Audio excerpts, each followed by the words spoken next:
जादूगर का जादू क्या चल गया है?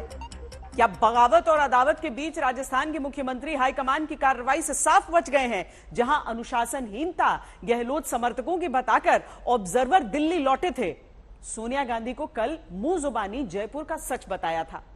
आज लिखित रिपोर्ट भी 10 जनपद में सौंप दी।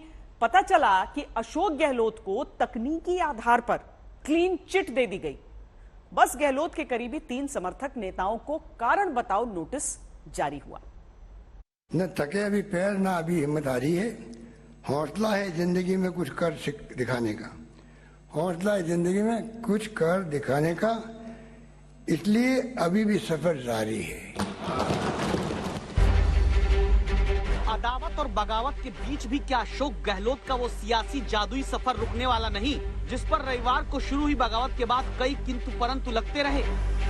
जादूगर तो मैं हुई, इसमें नई बात क्या हुई? जादू करते करते मैं यहाँ तक पहुँचा हूँ। कभी यूं जादू करते करते राजनीति में जादू करने लगे अशोक गहलोत का ये जादू ही कहा जाएगा। जहां गहलोत समर्थक मंत्रियों और विधायकों ने हाईकमान को चुनौती देते सवाल उठा दिए। कांग्रेस विधायक दल की बैठक के समानांतर अपनी बैठक करा ली।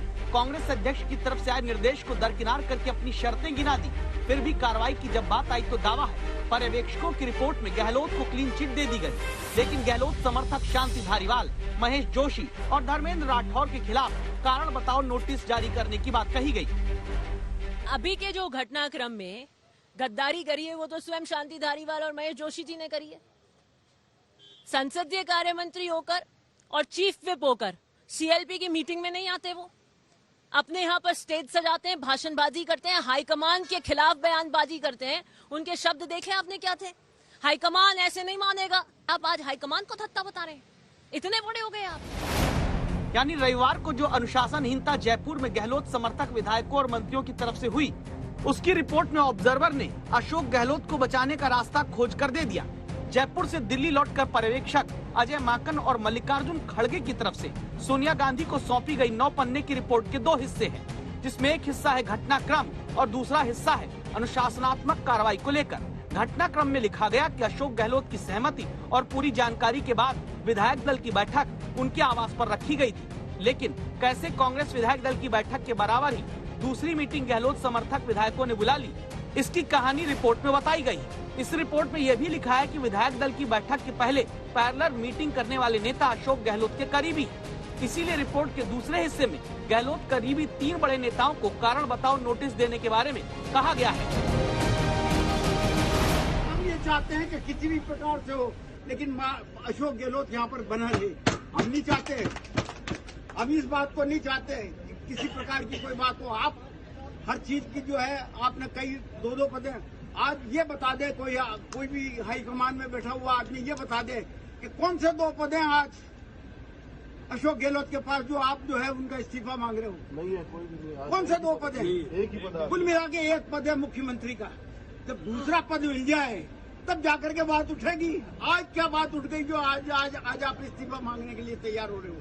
तो ये सारा षड्यंत्र जो है, जिस षड्यंत्र ने पंजाब खोया, वो राजस्थान भी खोने जा रहा है। ये तो आप लोग अपन लोग समझ जाएं तब तो राजस्थान बचेगा, वरना राजस्थान भी हाथ से जाएगा।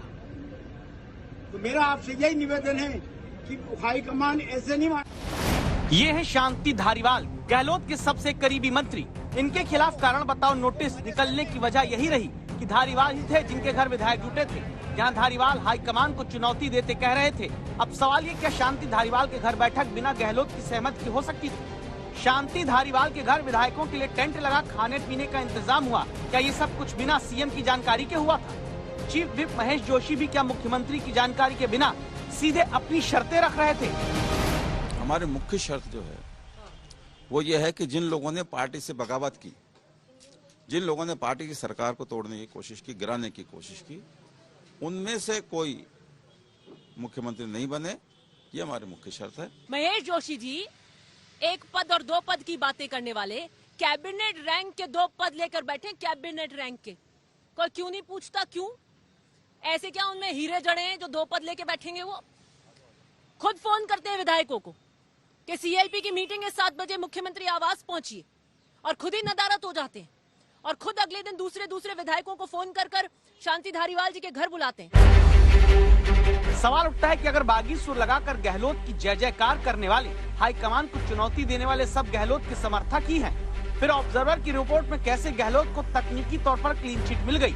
जवाब ये है कि तकनीकी तौर पर क्लीन चिट यानी गहलोत खुद चूंकि अपने समर्थकों वाली बागी बैठक में मौजूद नहीं थे, इसलिए उनके लिए बचाव का रास्ता ऑब्जर्वर की रिपोर्ट में निकाल दिया गया। असल में ये सच है कि अशोक गहलोत जैसे अपने बहुत बड़े नेता पर बगावत के नाम पर कार्रवाई करना आसान नहीं होता, शायद इसीलिए टेक्निकल रास्ता निकाल लिया गया। अब आगे संभव है कि जैसे सचिन पायलट की बगावत के वक्त कार्रवाई बाद में सचिन की प्रियंका गांधी से मुलाकात के बाद खत्म हो गई, उसी तरह गहलोत और सोनिया गांधी की मुलाकात के बाद भी अभी की कार्रवाई की बातें जादूगर के जादू से हवा हो जाएं। दिल्ली से मौसमी सिंह के साथ शरद कुमार, जयपुर आज तक।